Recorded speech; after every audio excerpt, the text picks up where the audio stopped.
I just came back from the dentist's office.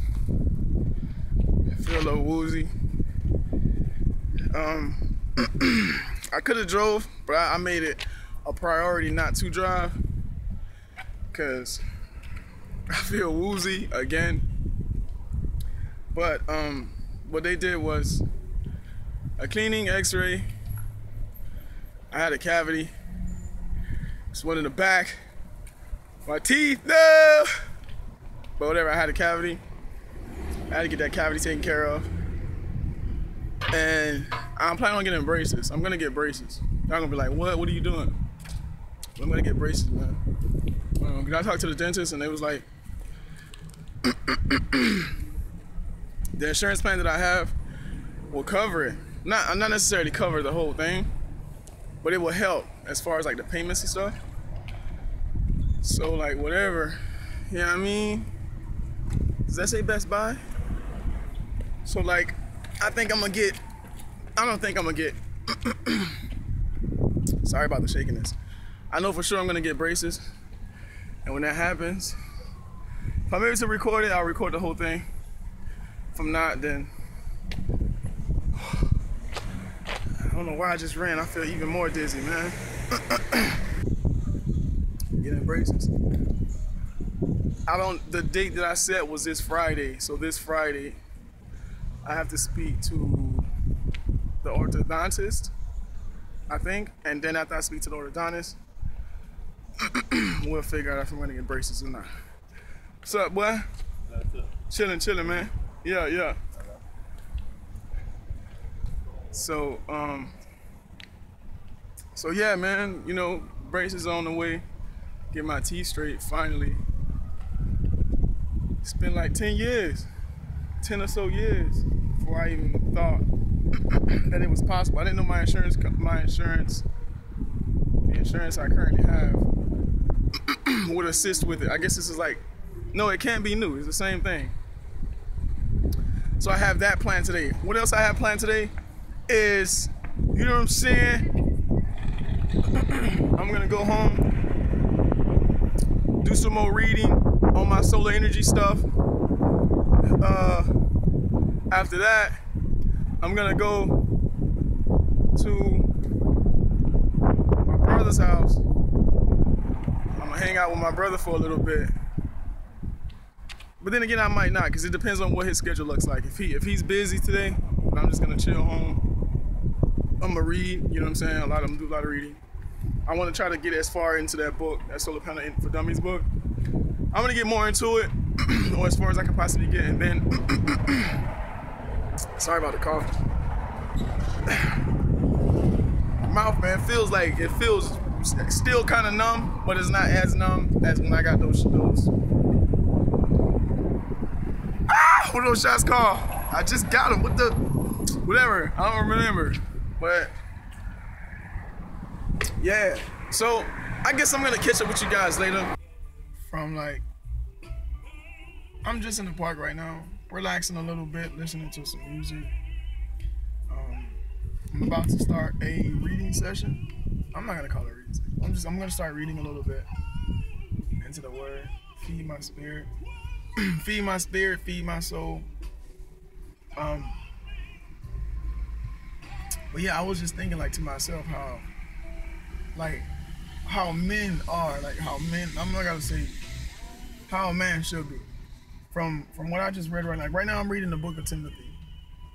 1 Timothy, 2 Timothy. Those are the books I've been reading. And then that's the topic in our Bible study class. So Bible study. I feel like we as people, we don't think, I'm sorry, we as African American men don't think as positive as we should think positive.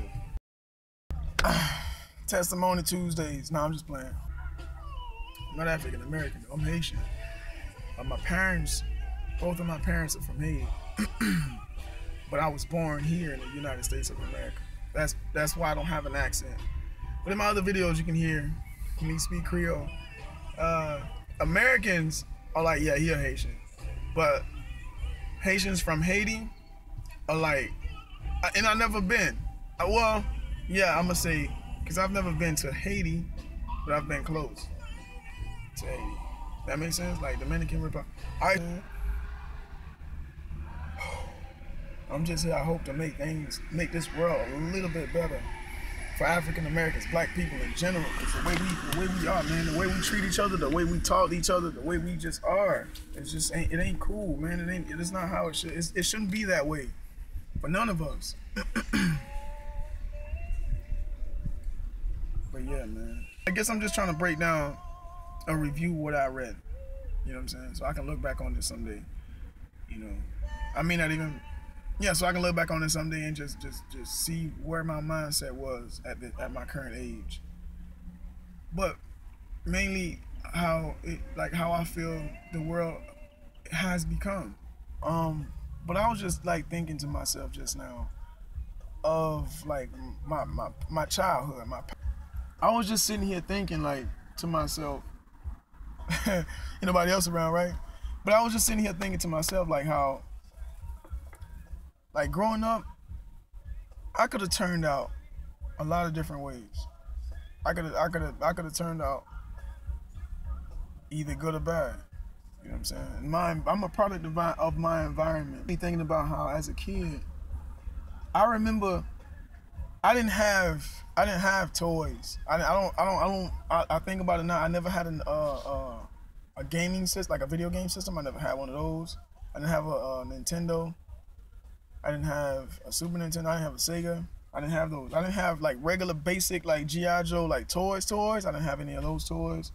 But I always remember in my neighborhood, there were kids in my neighborhood that always had at Christmas, like Christmas time. I hated Christmas.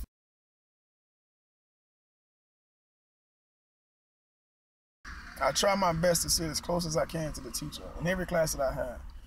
I knew Santa Claus didn't exist really early in my childhood. Like when I think back, I think I was in the first grade. How old are you in first grade? 6? 5. I was 5 years old, and I remember seeing this white guy, this big white dude, walking our first grade class, and he would. All right, the particular day that the Santa Claus came, that one day, I was towards the back of the classroom. I just remember he walked into class. Oh, you can't see what I'm doing. All right, so he walked in, right? And when he walked in, I was in the back, and I was like, who was that? Like I asked the girl next to me. I remember her name. Her name was Cassandra. I said, Cassandra, what? Who is that man? And why is he dressed like that? She told me that's Santa Claus. You don't know Santa Claus? I was like, nah. What does he do? And she was like, well, he give gifts. He give gifts to people that are nice. Yeah. Something in me was like, don't believe in. I mean, listen to her what she's saying. Don't discourage her thoughts, her beliefs. But something told me inside not to believe in what he was about to do. And then another thing too, the moment I was able to work, like a lot of people think I'm lazy. Like I'm a procrastinator. I'm not self-disciplined. A lot of people think I'm lazy. I'm not. When I say a lot of people, I'm not talking about you guys. I'm talking about people that are in my life that can physically sit next to me, talk to me. You know what I'm saying? See me, touch me. Them type of people. They think I'm lazy, but what they don't realize is I've always wanted a Nintendo. I always wanted a bike. You know what I'm saying? Like I didn't learn how to ride a bike until I think I was 9 years old. I learned how to ride a bike not through my dad. I learned how to ride a bike through my friends in the neighborhood. You know what I'm saying? That's how I learned how to ride a bike. Believe it or not. When I leave, no matter how much I try to improve it for myself, I'm not taking it with me. You know what I'm saying? Nor I'm trying to be remembered like that. I don't want to be remembered for like, oh, oh, he had the best of everything. And that's the end of my story. I don't want that to be my life. I don't want that to be the story of me. You know what I'm saying? If I can improve life. Cause like, all right, tomorrow night, I'm going to do a charity. I'm not gonna call it a charity because why you say charity? I'm not. It's not charity. I'm gonna go to the homeless shelter here in my neighborhood, and I'm gonna just pass out. I'm not passing out toys because I don't want to represent what you. I'm not passing out toys, man. I hope no kids are watching this. Like when I talk to the outreach director at the homeless shelter, a lot of those men and women and children don't have the basic necessities that they should have. So, for instance, I plan on, we packaged everything this past Saturday. Today is Monday. Tomorrow is Tuesday. So we go tomorrow, Tuesday, and we're gonna just pass everything out. We're gonna talk about how great God is. You know what I'm saying? How merciful He is. How graceful He is in our lives. You know what I'm saying? And we're just gonna give, man. We're gonna give to the ones that don't have. And you know, it's an empowering feeling when, like for me, when I think back on that, if someone was to, let's say for instance, I like I said, I learned early that Santa, you know, isn't real. You know what I'm saying? It's this pagan holiday. Let me not go into that. I can start preaching though. I can go deep. You know what I'm saying? They say the rich stay rich because they keep what they have. But if you really think about it, man, the lives that you can change, that you can bring or make a little bit better, is way more powerful than having physical, financial stability. And if you are doing better than somebody else, why not, man? Why not help? I'm not gonna keep talking about that all day. I just think, you know what I'm saying? I thank God for opening my eyes, for removing that dirt, those scales, allowing me to really see how men should be. Man, that took a lot of energy to speak. And that's 13 minutes. All right, so I'm gonna cut this off. And this is pretty much, I think, we'll see. Let's see how today plays out. I may record some more, I may not, I don't know. But it's a video log of my life. I'm gonna stop trying to record in the car. It's just I don't have any furniture in my house. So yeah, you're just gonna see 4 walls and a big empty space. And you're like, what are you recording? What is this? But in due time, I'll get furniture. But right now, I'm not. I'm in no rush to get no furniture. I don't really. I mean, it's nice. It's nice to have furniture, but I'm not in no rush to get it. All right, so peace. That's stupid. I gotta find a saying to sign off. But yeah, man, peace.